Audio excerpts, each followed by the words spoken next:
All right, another week of Brothers on the Green. Finally, another winner. Finally, a winner for me. We've had what, five winners from you this year. Yeah. First winner for me, Mr. Ryan Fox. It was a sweat. I was gonna have, thankfully, I was gonna have a winner either way. We had Burns, right? We had a couple guys in contention. Obviously, we had Cam Young, Yep. but we wanted Fox once the playoff came. He was 70-1. Yep. Right? Burns was 30-1, so a nice little extra payout there. But it was a fun week of golf. It was competitive all week. Really, I'm most happy about seeing some real life coming from Cam Young, right? I mean, his game is back. He's striking the ball at a much more efficient level, right? He gained a lot of strokes off the tee. He gained strokes approach. His chipping was pretty solid, and his putting, like he said, has been better all year. So that's our main takeaway from the week is Cam Young, right? His game is back. That's what we love to see. But another winner for us with Ryan Fox, 70-1. So we've won our listeners a lot of money this year. Yeah, exactly. Like you said, winner number six overall for us on the year. So, within 14 weeks, providing six winners, basically one every other week almost. Obviously, some pretty good success early on. But like you said, obviously, very happy that Fox got the win. You had two guys battling out in the playoff, but our main takeaway was Cam Young. And it's really just nice that he's showing some life. Obviously, we wanted him to, win coming down the stretch, had a really good opportunity come 18, hit a perfect drive, just obviously didn't judge the win correctly, going with wood over the driving iron heading in. So, caused him going over. Then we know what happened after that. But all in all, really happy to see that he's playing better. Then obviously we got the latter part of the season coming up, last two majors, playoffs, everything like that. And it's, really important for him to have his game in this type of shape, just to close out the year and, really cement himself as back. But obviously, more big picture stuff than that is you really just get himself qualified for everything again, lock up the card, everything like that. Yeah, I mean, he said he locked up the Open, so I guess he wasn't qualified for the Open right now. Yep. But really, I mean, for him to go 20 yards long in that hole It's into crazy. that wind, They couldn't even, Burns and Fox were laying up. yeah, everyone was laying up. I mean, it was playing, and Fox and Burns are nuclear off the tee. So Exactly. he was really striping the golf ball.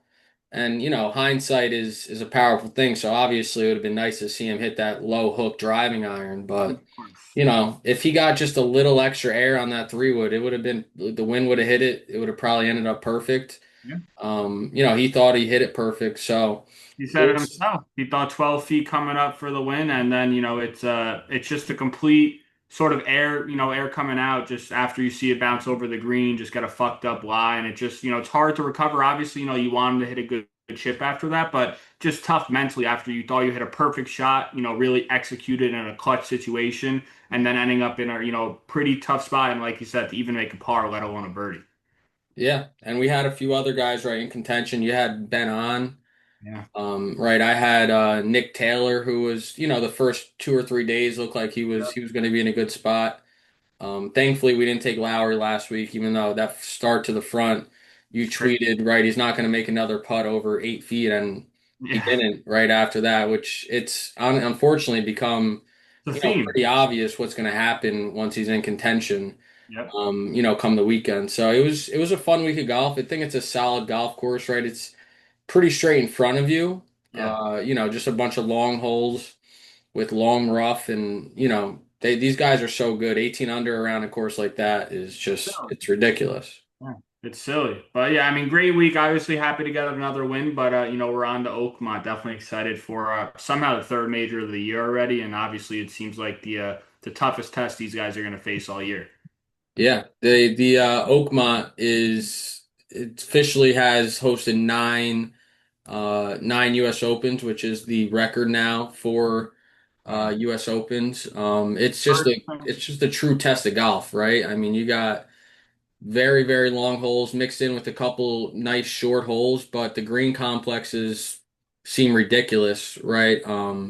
There's none that are straightforward. Most of them are pretty severe back to front. So a lot of guys you'll probably see missing 30, 40 feet short of the pins, just trying to lag putt, make easy pars. Yeah. It opens up with a very tough first hole, right? Number one is a monster down that hill. Number Yeah. two is a short par four. A lot of guys Nowadays, we'll probably be trying to rip driver up there close to the green side and getting up and down. Yeah. Right, but this rough just seems brutal. They had the mowers out today, which I think they have to, right? I mean, it was pretty funny seeing how they mow it. They've got 40 guys in a line just following each other with little trimmers. They don't have any real machines out there. You see the guys with like the barber Yeah, they're like doing a fade to the to first the cut. fringe. Yeah.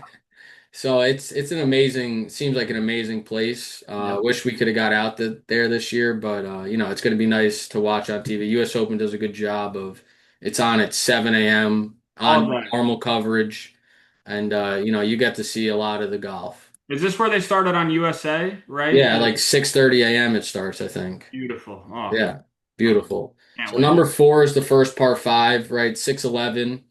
That was the second easiest hole I think I saw the last two U.S. Open. So They're that's a tough to hole get that to, though, right? Both par fives, I heard. are what? Like tough to reach and two, pretty long. Yeah. And nowadays, though, I think hole four, 6:11, right? They hit it out there, 320. The guys they'll be able to get it up close. Yeah, But most of the field, yeah, it's gonna be tough to reach. But it's still, even if you got to lay up, it's still a birdie hole for a lot of these guys. Number five is a nice short par four. It's a layup, right? You gotta hit it up short. Right? Layup, I mean, you can still get it 310, 320 out there, but then you're bringing in the tighter fairways, right? The further you want to get up there. yep, And these bunkers, from the sound of it, seem like they're very penal, right? A lot of them roll towards the edges of it. It's not one of those courses where it all comes to the middle. The exactly. ball will settle closer to the edge and give you, you gotta pitch out and make for the hard way. Yep. But just a bunch of tough golf holes, right? Number eight, 290, par three.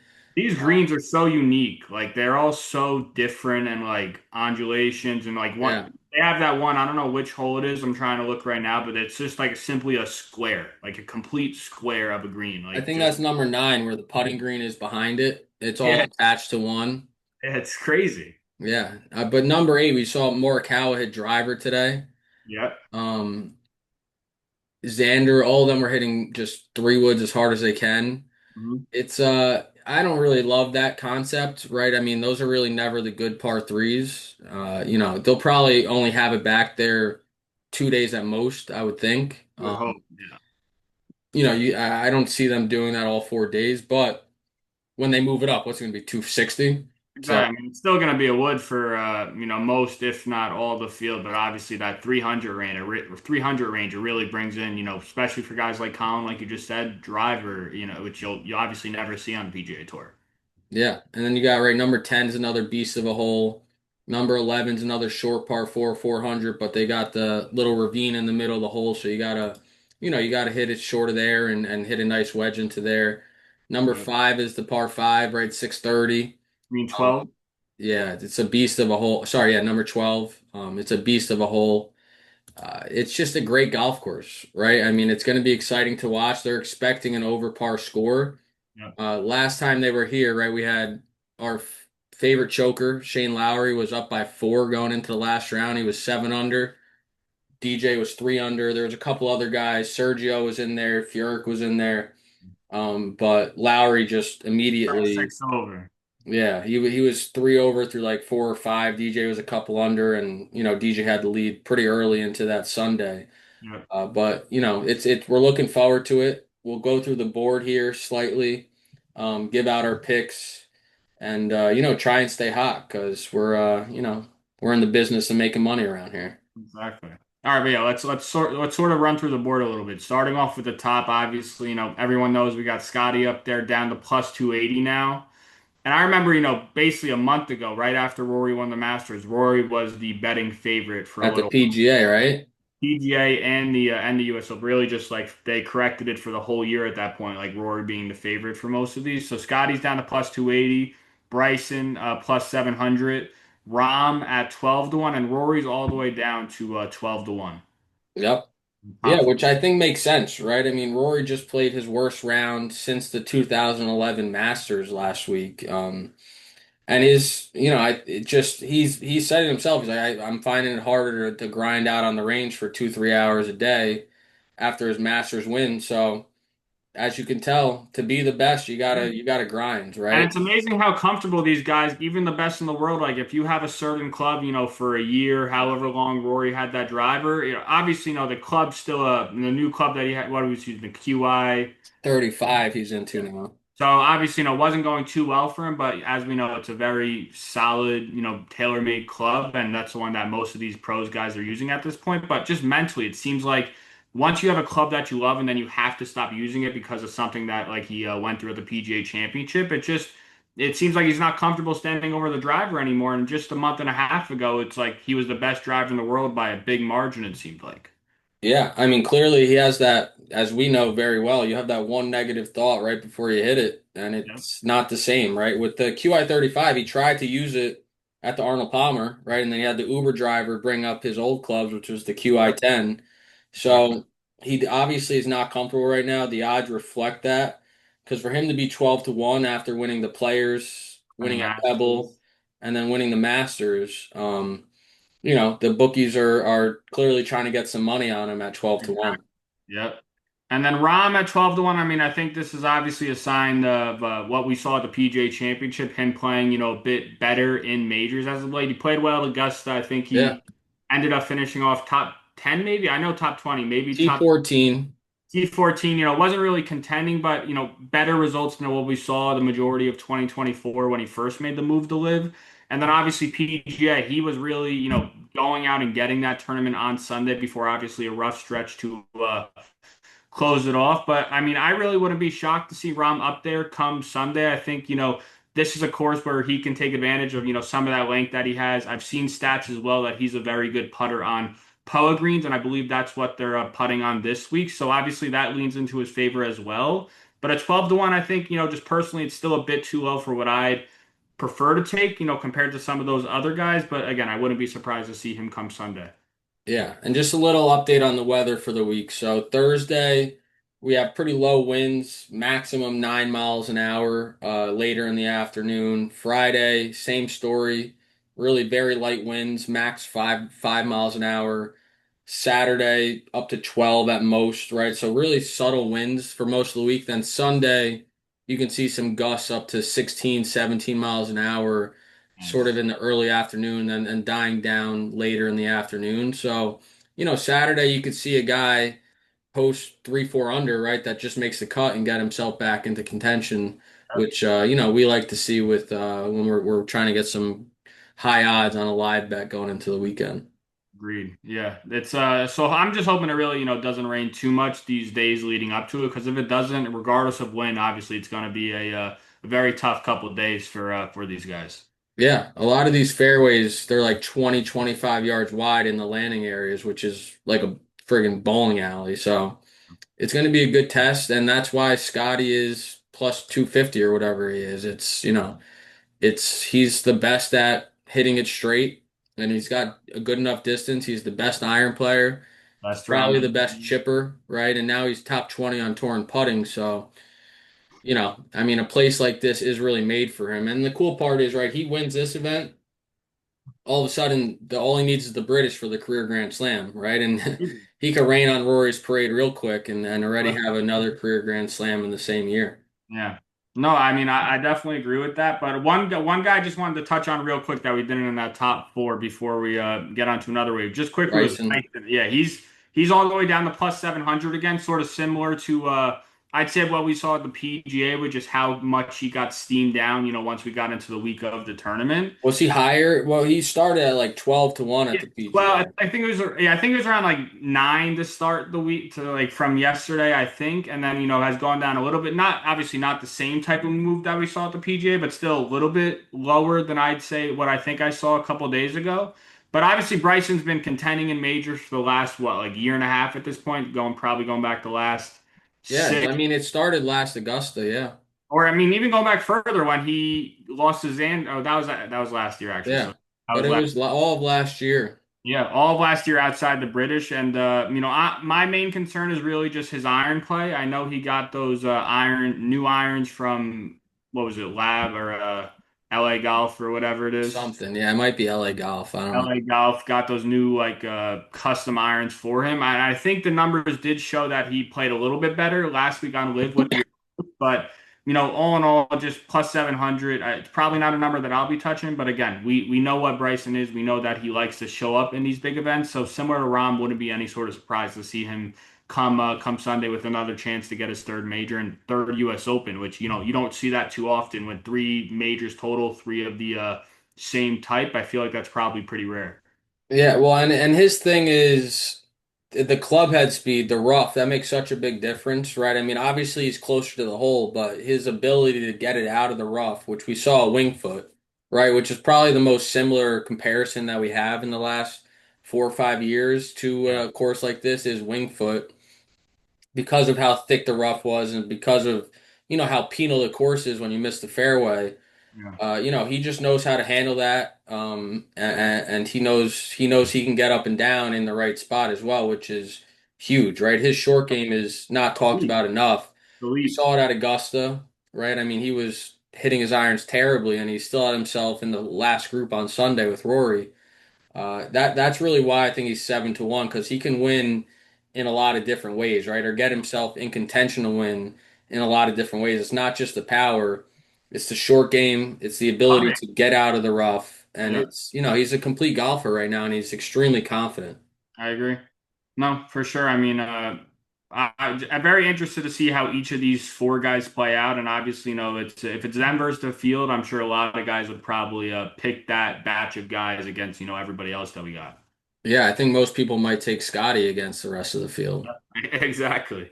But So then we'll get into the next range here. We'll go from 22 to 40. We got Xander 22, Morikawa 25-1, Ludvig 27, Niemann 30-1, and then Fleetwood and JT 40-1. And we'll throw in Cantlay 45-1. So, to start off, Xander. That's my guy. I love Xander. Just going through the stats, he's tough to really want to pick this week. He is nuclear off the tee, plus 17, plus 18 yards further than the average, yeah, but he's barely gaining any strokes right now, um, meaning that he's inaccurate, right? He's not hitting a lot of fairways. His chipping is not what it was last year, and he spoke about it in his interview today. He really was a little shell shock coming back from his injury, and figuring out how to get confident again and believe in himself in terms of, this is who I am as a golfer. So, I wouldn't be shocked to see him in contention and see him win, but to start the week, I have a lot of other guys in mind.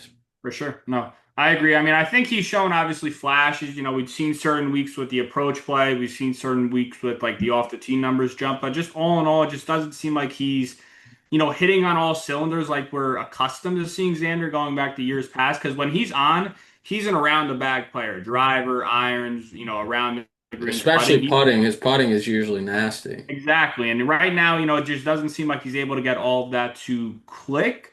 But, again, like you said, wouldn't be surprised, but at 22-1, and like we said, some guys a bit below that probably are in a bit better form and just a bit of a better mental spot, confidence-wise coming into the week that I think have a bit of a better chance of, nabbing a major off. Yeah. Then we got Collin, right? Collin, I mean, he's similar story in terms of wouldn't be surprised to see him in contention. Puts himself 20, 30 yards, 40 yards back of a lot of the guys that are ahead of him in the odds. Yeah. And he's been making too many big numbers, right, on He a makes all consistent the basis. worst decisions. Like his ever since Grinder's got in the bag, I don't think it probably doesn't have to anything to do with Grinder, but like going back to um at Quail, the PGA, like When he remember tried when to he slice the iron around the tree, an iron from a thick right rough around the creek, and then like the following week at the Memorial, I remember he did another stupid thing the on bunker a bunker. Like it's on just like 17, yeah. he's in contention, and then like he makes this boneheaded decision, and he loses literally three, two, three, four strokes on a single hole, and he's just simply fucked. Obviously score wise after that, but also it just seems like he loses sort of some of his steams that he built up to that point. But like obviously accuracy is going to be a big thing with this week. We know how good Collin is there. It's just like it doesn't seem like he's been right mentally ever since he's caused all this attention to himself with those media comments, a couple months back. Yeah, no, that's I hate him for that still. I mean, but And I it seems I like love his he's just game. I can relate to his game, right? Being a shorter player, yeah. and knowing just how to score, but it makes it tougher when you hit it 295, 300 versus 320, 330. It's a You got to be smart. You got to be different smart. game.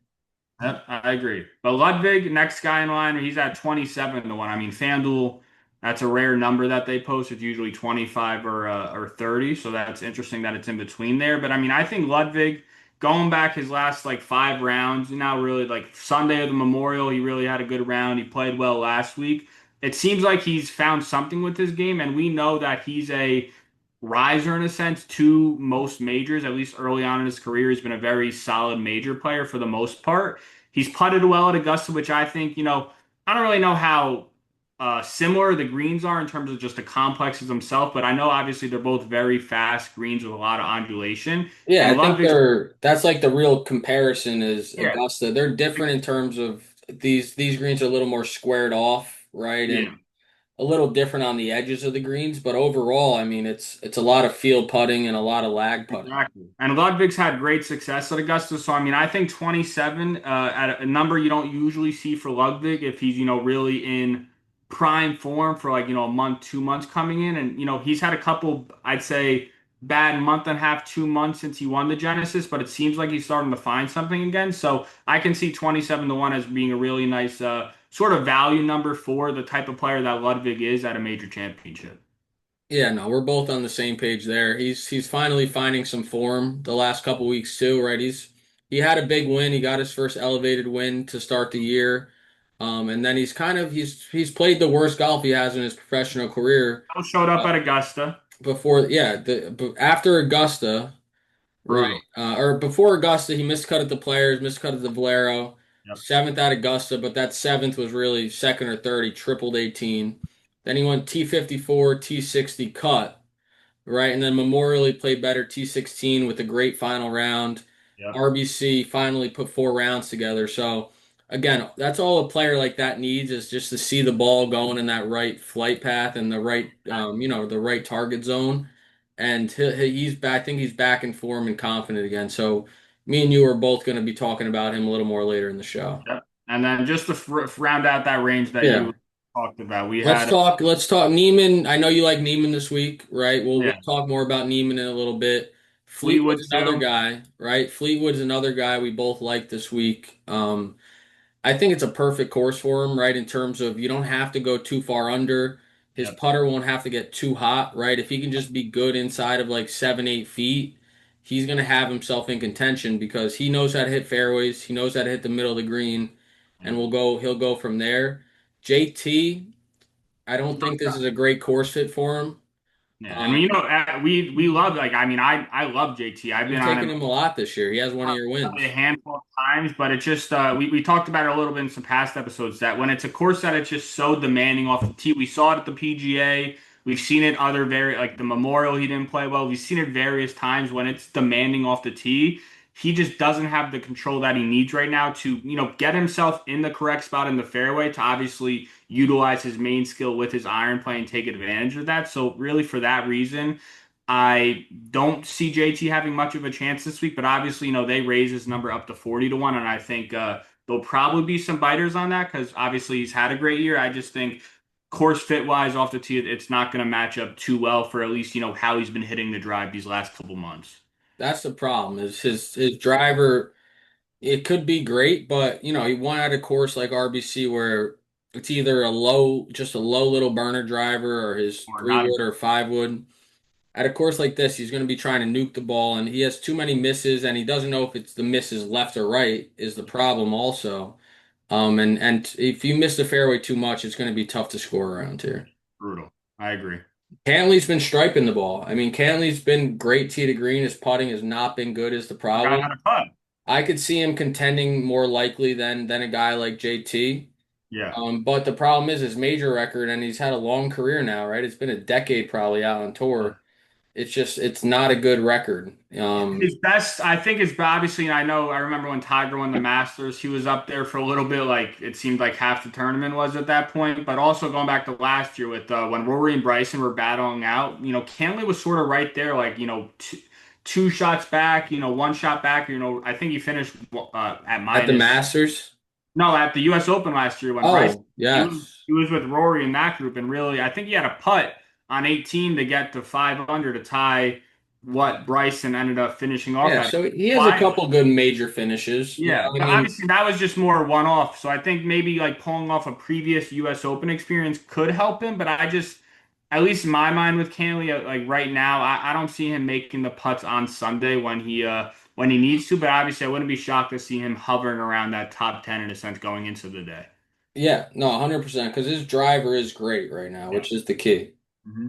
So we'll do one more set. We do like 45 to or 50 to 1 down to 75 to 1. We'll pick a few guys to talk about. So we got Lowry 50 to 1, Straka 50 to 1, Hatton, Brooks, Hovland, and Spieth, and Corey Connors. I don't know how Corey Connors is there, 55 to 1, Got steamed down a bit.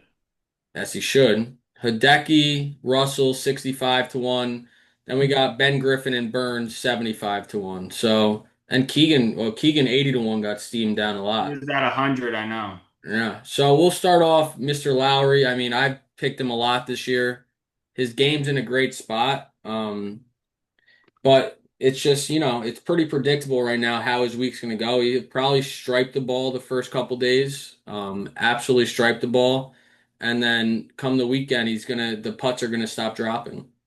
It's amazing. It's every week, and obviously we got a couple to drop to start the day, but those was really just a result of his ball striking, having tap in eagle, tap in birdie on 1 and 2 to get his round going.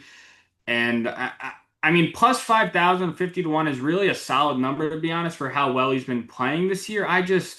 I really have issues with thinking that he's going to get over his, that mental hurdle he has to get over at a U.S. Open, let alone, we haven't seen him do that at PGA events. So, I mean, I do have struggle to see him winning this week, but at the same time, I think if you get something like a nice number, top 20, top 10, there's no doubt that his game is plenty strong enough to put himself in that spot. It's just really, making those putts to actually win is where he struggles. Yeah, no, I like him top 20. Like you said, it's just the winning part. As for most guys out here, it's Yeah. very tough. But Tough. he's playing good enough golf to have 2 wins this year. Exactly. And then right below, same number as him, you got Sepp Straka, who is again a guy that I know I've talked about a lot, and you've talked about him a good amount as well. He's just been so consistent all year. He's a premier ball striker. He's probably a top three iron player on tour, in my opinion, and then like a top 15 driver. Just, obviously he's not that deep off the tee, but he's very precise with his accuracy and he still gets it out there like 305, 310. So it's not like it's hurting him. But I mean, Straka, I do like him this week. I just, it's another thing to win a major compared to an elevated event. And we've been getting him in elevated events with a 70-man field at like 45 to 1. And he's in the US Open full field. Obviously, all the live guys back in it at 50 to 1. So I mean, that doesn't quite match up with what I wanted to see. Maybe if he was still around like that 60, 65 range, which I sort of expected him to be based off what he's been in the past, I probably bited it, but just 50 to 1 compared to some of those guys that we're, going to talk about in a little bit that have some higher odds. I think I'd rather go with them this week. Yeah, he's a guy I'll be talking about more later in the episode. And the reason he's down is because he's coming off a third at the Memorial, Yeah, right, and a win at the Truist. maybe they're finally picking it up. Exactly. So they have to adjust a little bit. And he's not the longest guy by any means. He's similar to a Morikawa length off the tee. He loses distance compared to the average distance on tour. But his ball striking has just been so consistent that I do find him to be a good pick for the week. Yeah, the irons are so elite right now. It's amazing.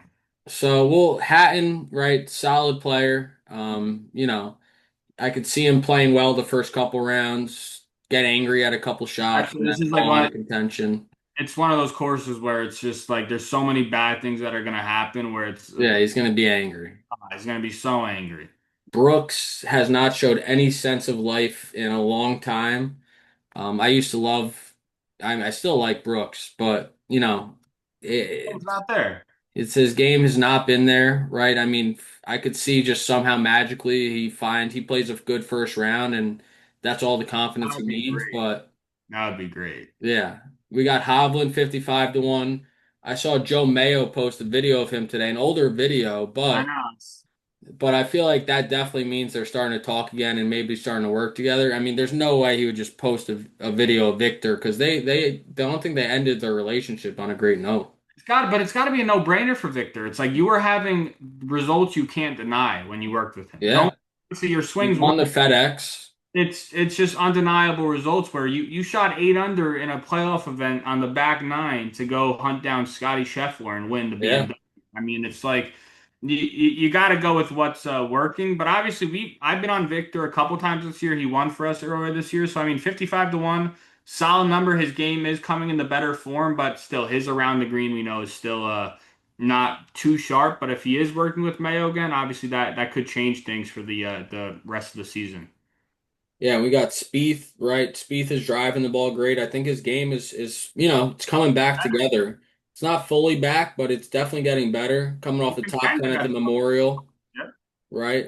So, I do like his game. It's just he's still so vulnerable with trying to play too aggressive of a shot coming into the greens that you can't do that around here, No, right? I mean, and if you're a putter like Spieth, you would think, all right, let's just be conservative, hit it to 30 feet if the pin's tucked and we'll take our chances of putting a good putt on it. But he gets too aggressive still sometimes where I'm going to shy away from that number. I agree. And then I mean, just to wrap up the couple of guys you mentioned, Hideki's played like shit. So I mean, I sort of like him. I just agree. really like he's very quiet, and when Hideki's quiet and he's struggling, it's when something weird happens at a big event. And obviously, we got the U.S. Open. So I mean, I wouldn't. Hideki's someone I expect to play well this week, to be honest. 65 to 1's a really solid number for Hideki and what we usually see in majors. So I really don't have anything as to why I wouldn't take that, but it's a other than he hasn't been playing well, but that's usually what, like I just said, when we know that Hideki goes off and nabs a random win. Yeah, proper respect for Ben Griffin, right? Playing great golf. Yeah, Russell Henley, he's a guy that is playing great golf this year. I don't see it as a great course fit for him, especially because he really does hit his irons pretty low. yeah, Coming into the green. So it's going to be tough for him to keep a pin high around a place like this. Sam Burns playing great golf. And then Keegan is a guy that we both were talking about before. yeah, Really, in my head, it's just he's a great driver of the golf ball, right? I think he's going to give himself more opportunities than a majority of the field. yeah. But, his putting has been a little inconsistent this year, so I may shy away from him, I but I mean, know Dice does like him. I know that his putting numbers are a bit shaky. I think I saw some stuff where he tends to perform better on like the faster greens. So hopefully that leans in his favor. But overall, I do agree. His putter has struggled, but his ball striking has been pretty elite to be honest.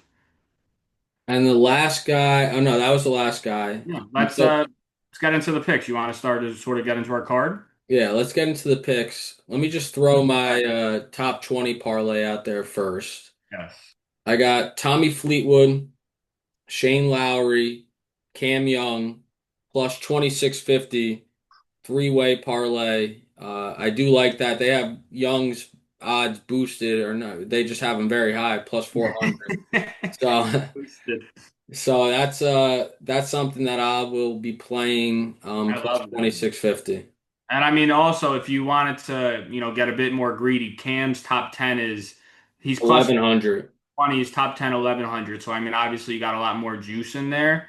But plus 2700 for those three guys to finish top 20 with honestly how they're all playing now coming into this week, I think that's a really good number. Yeah, no, 100%.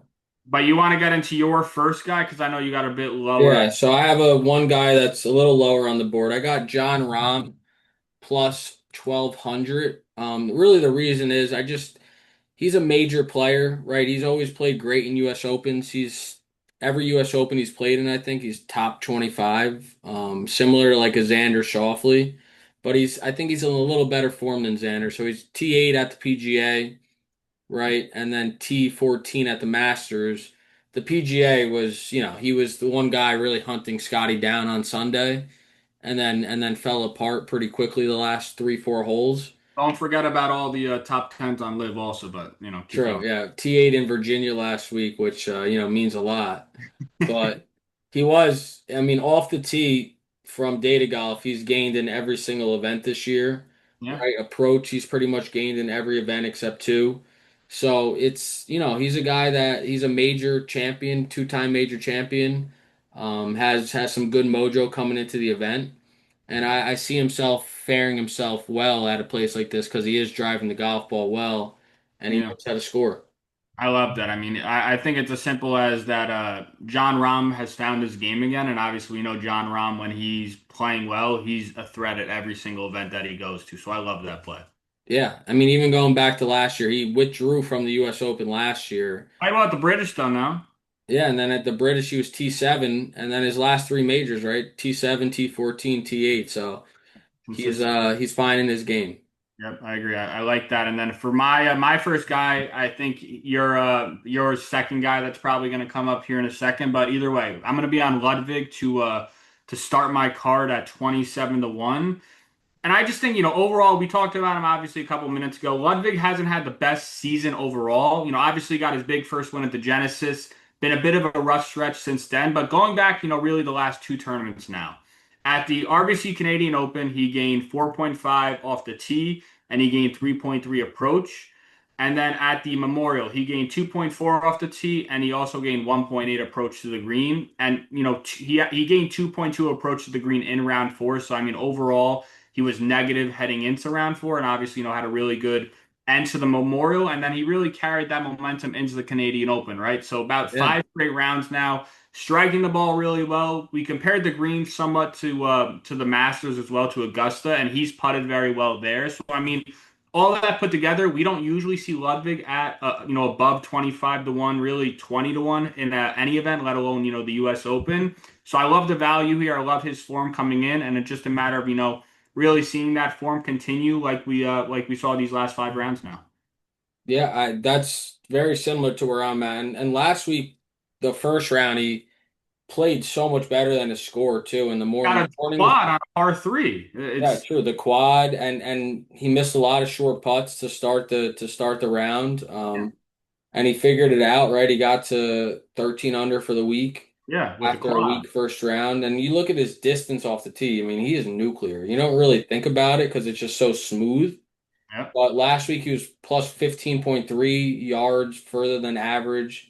Memorial, he was 21.9 yards average than the further than the average. So, with that length and control in terms of accuracy, it's just a guy that, you see contending, and he was in contention last year at Pinehurst. Exactly. And I think somewhat similar again to Cam, that it obviously, he didn't struggle quite as much as Cam with the irons, but finally seeing his iron play, gain a couple shots at the Memorial, gain a couple shots at the Canadian Open last week. I think that's really the main thing, because Ludwig's a great driver of the ball. That fell off a little bit. Obviously, came back like we just said, but his approach play coming back is really the reason why I was comfortable pulling the trigger. Seeing that come back, it really just brings this whole game back together, to be honest. Yeah, 100%. So my second pick this week is Sepp Straka, which has been I took him earlier in the year, I think at the Honda, because Yeah. we both enjoy the same place to eat buffalo wings in PJ National, which I appreciated. But John took him as a winner. I'm gonna take Sepp Straka plus 5,000. I know his odds have come down a little bit, but they're still 50-1, Good. and he's playing just extremely consistent golf. I mean, his one missed cut was at the PGA, but that was coming off a very emotional win, right, in at the Truist. Yeah. So I really do like where Sepp's game is at, and I'm gonna take Sepp this week at 50-1. I mean, I like that. Like you just said, I've been on him multiple times this year. He's one of the best ball strikers in the world. It's just a matter of now seeing it carry over to a major. I think he missed a cut at the Masters, missed a cut at the PGA. So, I think he's going to be very motivated coming into the week to this week to really, change that up, considering how good of a year he's Yeah. had outside of that. So I love that. Yeah, and obviously this year hasn't been great with the majors, but last year, right at the Open, or sorry, this 2 years ago now, 2023 Open, think it was the first event he got Kisner's old caddy on the bag. He finished T2, right? That's when That Harvey same year, he finished T7 at the PGA. So he has finished well in a couple majors won. before. So I don't think there's a big mental hurdle, right, for him to get over. I It's just think more just, motivation for the year. He's like, I'm yeah, playing too well. I'm having too good of a year. Like, let's exactly. go make it pay off in the biggest event. If he wins an event like this, I mean, he's going to be a top five player in the world. So, All all right. right. So that's Straka. Who do you got next? So my next guy, I'm going with Niemann again. At he's at 30 to 1 now. I think I've seen some guys have futures on him probably around like 40, 45 to 1, but he is back down to a 30 to 1 pre-week. And I still like the number to be honest. I don't have stats. I'm not looking at the live stats. I know they do provide some stats now. I haven't checking them out, but obviously we know that he's played great golf ever since he went over to live. He's probably winning half the events now. It seems like he won last I think week, he is. won the week after the Masters. So I mean, he's winning every event in every location you could imagine. So obviously his game's in good shape. And I did, even though he wasn't in contention going back to the PGA at Quail, I still think it was important for him to, finish that top 10, really get over a hurdle in the sense of, seeing that he could get into a good spot to finish off the tournament compared to what he's been doing for his first couple years in majors.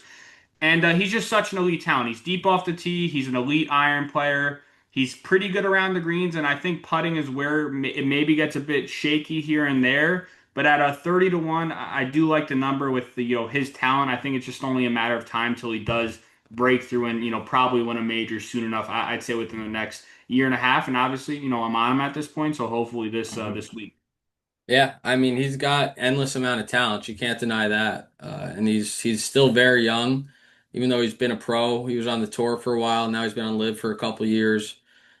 He's really one of the few guys I wish did not go to live. You know, To see really where his talent could take him. it has benefited him. It's. Oh, financially, yeah, of course. He's like, I'd say him, Bryson are really the two main, you know, people that benefited from going. Of course, obviously the signing money, but also just like how their game is perceived. I think he's perceived, even though he hasn't, again, contended in the major yet, I still think he is perceived as a much better player because of his results and all the wins he's gotten on live. Yeah, and that's really mainly for golf addicts, right? I Yeah, mean, the normal golf fan has no idea where exactly. Niemann even is, but you're right. I mean, for us, we know Niemann's an elite player and, he's got nothing but potential. I agree. You want me to get So, into my third? Because you got into how many do you have left? You want me to do my yeah, third? do your third. I got one more guy that I want to throw in there before we both do our last All selection right. together. All right, so my third guy, I got Tommy Fleetwood. Obviously, we talked about him a bit before. He's at 40 to 1 plus 4,000. And, we haven't talked the best about Fleetwood throughout the year for the most part. And a lot of that has to do with, he hasn't won on the tour yet, right? So that's not going to be a benefit for him coming into this week, a major being his first win. But honestly, I wouldn't be surprised to have a really big event like this be what Tommy wins first because, it it's probably not going to be one of the smaller ones because he really doesn't play in too many of those alternate field events, everything like that. So I really do think that at a course where it's like you said, it's not going to be like a really low score. It's probably going to be over par this week. It really fits his style of game because he doesn't have to make too many birdie putts, everything like that. And then he's also in good form. So going back to the Memorial, he gained 4.5 shots gain approach to the green, and he also gained 2.6 putting.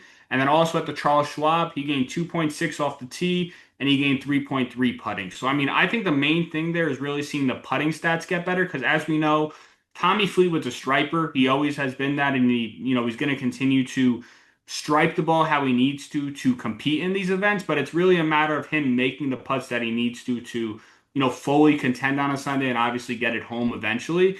And these numbers, like obviously, I just listed off two events, but I'm pretty sure his numbers have improved for the most part ever since he went over to the Spider at the RBC Heritage about a little bit over a month ago. So I think that's a really good sign for him. And if the putting can remain, a couple strokes gaining for the tournament with his ball striking, I think it could really line up to be a very good week for Tommy, and obviously, his first big win over here in the States.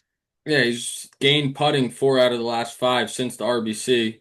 Yeah. The only one he didn't was the PGA. So, I mean, he's definitely putting much better because when Tommy Fleetwood's gaining strokes, he's gonna give himself a chance to win the tournament. So my pick before our last pick, debating between two guys right now, all right? I might go right back to Mr. Ryan Fox, okay? 120 to 1. His game is elite right now. He nukes the ball. His irons are on a string. He's a streaky putter, which he's on a good streak right now, and he's a good chipper. So I know it's a big event for him. He hasn't played in a lot of majors. So that's why his odds are where they're at, right? They're with Jason Day, they're with Sung J M, they're with Minwoo Lee. So they're showing him proper respect. They're with Cam Young, they're with Finau, right? So they're the books are telling you that he's gonna have a better chance than people think. Yeah. Right? He's ahead of Wyndham Clark, he's ahead of Cameron Smith, he's ahead of Dustin Johnson, Nick Taylor, Scott. So I like where he's at. And he's a guy I don't really see him really dwelling on his win last week much. It's we gotta leave it in. Ryan Fox. Yeah. He's gonna win. All right, we like Foxy, good play. And then so one guy before we got into our last guy, I just didn't get into him before, but I'm also going with Keegan this week at a 90 to 1. I got him in. I know we talked about him before. He's down to 80 to 1 now. But Keegan has quietly had a very good year. Obviously, he has a bunch going on with the Ryder Cup captain, all that talk, trying to get himself on the team and all that. But outside of all that noise, he's played some very good golf. But the one thing that has held him back, like you referenced before, Bobby, is his putter. But just some numbers again. So going back to the Memorial, he gained 3.4 shots gained approach to the green and 2.8 putting. And then at the PGA Championship, he gained 4.8 shots gained approach to the green at Quail. So I mean, he's been striking the ball great. If he can get the putter to match up with it, and like I referenced, his putting numbers are a bit better, when they're very fast green complexes like we're gonna see this week. So I think that should match up well with him. But at 90 to 1, I honestly really I think Keegan has a very good chance of contending, come Sunday this week with how well he's been playing golf this year. Yeah, no, I love Keegan. So it's a guy that he's been playing great golf. If he can contend in a week like this and get himself up in the Ryder Cup points, I want him on the team. I mean, Keegan. so I'm supporting Mr. Keegan You Bradley. saw we only want Scottie, just quick about the Ryder Cup. Scottie's the only one who really clinched his points. He can't fall out of the top six now. He's the only one. Yeah. All right. So our last pick that we're doing together, as you all can guess, is Cameron Young. Yes. He's finally back to where he was in terms of maybe not fully back, but he's very close. Is Cameron Young, right? So his ball striking off the tee is lethal again. His approach game is much better than average again. Around the greens has been a little negative the last 2 weeks, which is something he can turn around quickly. He's a great chipper and pitcher of the ball. And his putting for the entire year, he's Elite. only got 4 weeks where he lost strokes out of like 15. So, his putting is back to where I remember it as a junior, Yeah. where he did not miss much inside of 10 feet. So I Cameron Young 120 to 1 is something that I'm interested in. yeah. I was Oh wait, just for numbers wise, with the just you reference, he's striking the ball so well. But quickly for the you mentioned he didn't gain for around the green last week, right? Yeah. So I mean, obviously that just sounds weird to me because they were kept saying on the broadcast he was 19 out of 20 getting up and down heading into the 72nd hole on Sunday. So I mean, even though maybe he wasn't chipping it as well, Doesn't make any sense. his putter was clearly making up for it, and maybe making some longer putts than the numbers show. Whatever it is, but his up and down numbers were very good. Just maybe the proximity and stuff wasn't. Yeah. I'm not sure exactly how it works, but either way, a couple of numbers for off the tee and just putting wise. At the RBC Canadian Open last week, gained 4.5 off the tee and 5 strokes putting, and then at the Memorial, he gained 3.5 off the tee and gained 0.193 putting. And the only reason I mentioned that is because on Thursday at the Memorial, he lost 3.2 strokes putting. So I mean, he basically gained over 3.5 the last 3 days, and obviously carried that over into the Canadian Open this week. And he also, he made a big putt at the U.S. Open qualifier to even get into this event the Monday before the RBC Canadian Open. So I mean, I just think he has a lot of momentum on his side right now. I also personally got him at plus 22,220 to 1, and he's already down to 120 to 1. So I'm very excited about that. Yeah, I got him at 150 to 1. I just think it's a great course for him. I think his game's finally really getting into form, and I think he's very motivated to obviously continue to contend and get himself in a better spot than like we said last week, what he's shown the first 75% of the season. Yeah, so we're both excited about Cam Young. He's got a lot to play for at this point, and he's a winner. I mean, as much as people might not realize, the guy won his whole junior career, won state opens, won the Met Open with very, very unbelievable final rounds, right? He shot 64 at Bethpage one time in the state open to win by one or two strokes. So he's got a lot of good mojo around that course. And then he won in college, right? He won in college a few times at Wake, right? He had like the lowest scoring average in Wake history for one year. So he's always been a top of the class player. And we saw that a couple years ago. I mean, Mark Immelman said it felt imminent that Cam Young was going to win a major when he came second in his first four or five a couple times. So, he's back to where he was, and he likes these big time events, and he likes these type of golf courses where there's major penalties for hitting bad golf shots because when he's swinging it well, he doesn't hit a lot of bad golf shots. And I think it's obviously he didn't get it done last week when he had the chance, but I think it's I don't think he's seeing it as that he gave it up, anything like that. Because in his mind, and I agree with it, he executed the two golf shots exactly how he wanted to. They just simply, misplayed it in terms of whatever you want to call it, course management, playing the win, whatever it is. Just simply didn't judge that right. But he hit the two golf shots that he wanted to in the biggest pressure moment he's had in the last year plus now, I'd say. So I think that's a really good sign of where his head's at and how comfortable he is on the course in those high pressure situations. And hopefully he just finds himself in that again, come Sunday and is able to, just obviously get a better result out of, executing some golf shots. So I got one last thing. We'll post it on Twitter. It's going to be tough to remember, but I got to make the cut parlay. I got Bud Cauley, Siwoo Kim, Ben Griffin, Straka, Connors, Xander, Niemann, Cam Young, who's only minus 122, and Ludvig Aberg, right? All locks. All locks. Plus 4,100. All right, or 41 to 1. So we'll post that on Twitter and we're going to have a good US Open week. We appreciate everybody joining. We know this is going to take off soon because we win. All right, that's the key around here, and we'll keep it going. Anything else, Dice? You good? He's got to win. All right, we'll see everybody later.